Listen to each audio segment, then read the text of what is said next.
दो भाइयों की कहानी आपकी जिंदगी का हर एक सेकंड बदल देगी। दो भाई आपस में बहुत ही प्यार से, बड़े स्नेह से सदा साथ रहते थे। दोनों भाई जब भी कोई वस्तु लाते तो एक दूसरे के परिवार के लिए अवश्य ही लाते।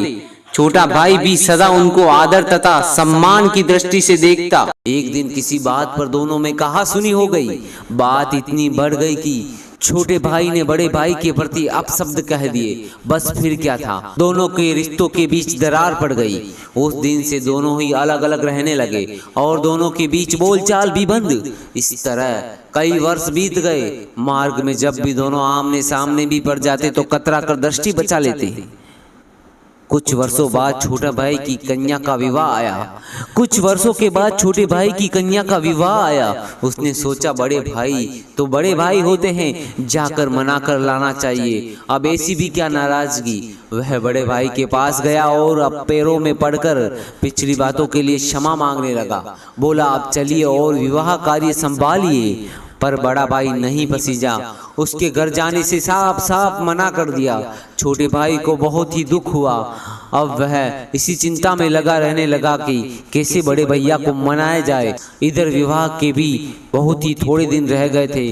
बाकी सगे संबंधी आने लगे थे।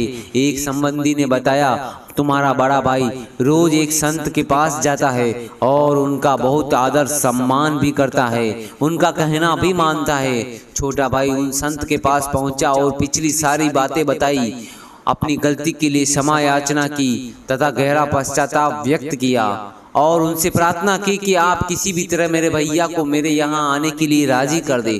दूसरे दिन जब बड़ा भाई सत्संग में गया तो संत ने उनसे पूछा क्यों तुम्हारे छोटे भाई के यहाँ कन्या का विवाह है, तुम क्या क्या काम संभाल रहे हो? मैं तो विवाह में सम्मिलित भी नहीं हो रहा हूँ गुरुदेव।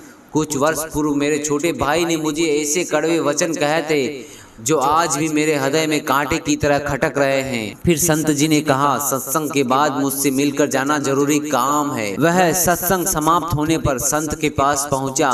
उन्होंने पूछा मैंने गत रविवार को जो प्रवचन दिया था उनमें मैंने क्या कहा था, जरा याद करके बताओ। अब बड़ा भाई बिल्कुल मौन। काफी देर सोचने के बाद हाथ जोड़कर बोला माफी चाहता हूँ गुरुदेव, कुछ याद नहीं आ रहा है। कौन सा विषय था? संत बोले देखा मेरी बताई हुई अच्छी बातें तो तुम्हें 8 दिन तक याद नहीं रही और छोटे भाई के कड़वे बोल जो वर्षों पहले कहे गए थे वो तुम्हें अभी तक याद है, हृदय में चुभ रहे हैं। जब तुम अच्छी बातों को याद ही नहीं रख सकते तब उन्हें जीवन में उतारोगे कैसे? और जब जीवन नहीं सुधारा तब सत्संग में आने का क्या लाभ? अतः कल से यहाँ मत आया करो, अपना समय व्यर्थ मत करो। अब बड़े भाई की आंखें खुली। उसने आत्मचिंतन किया और स्वीकार किया कि मैं वास्तव में गलत मार्ग पर हूँ। उसके बाद वह अपने छोटे भाई के घर गया और उसे अपने गले लगा लिया। दोनों भाइयों के आंखों में खुशी के आंसू थे। हमारे साथ भी ऐसा ही होता है। अक्सर दूसरों की कही किसी की बात का बुरा मान जाते हैं और बेवजह उनसे दूरी बना लेते हैं, जबकि चाहिए ये कि हम आपसी बातचीत से मन में उपजी कटुता को भूलकर सौहार्दपूर्ण वातावरण बनाए। न स्वयं किसी से रूठे, न किसी को रूठने का मौका दे। तो शुभ काम में देरी क्यों? उठिए और हो जाइए शुरू रूठों को मनाने में।